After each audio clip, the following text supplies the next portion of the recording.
Өзүн сүйбөгөн адамдагы кийинки 3 белги жөнүндө бүгүн сүйлөшөбүз. Дайым салыштыруу бул биринчи белги.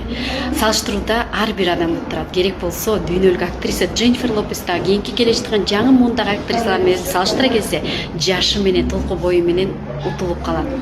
Ошондуктан өзүбүздү салыштырбоо керек. Экинчиси бул өзүн дайым урушуу. Биз жашоодо адамбыз, адам дайым ката кетирип, ар кандай убакыт болгондо дагы өзүн урушуп, жектөө, самобичевание деп коет. Бул өзүн сүйбөгөн адамдын экинчи белгиси болуп эсептелинет.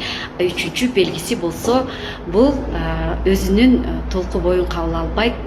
Ал толку боюн кабыл алуу үчүн өзүнө кам көрүү керек. Кам көрүү десек, бул спорт менен машыгуу, өзүнө туура тамактануу, ден соолугуна кам көрүү, бул дагы өзүн сүйгөн адамдардын милдети десем болот.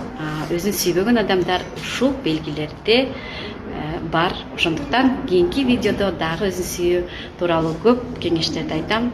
Биз менен болуңуздар.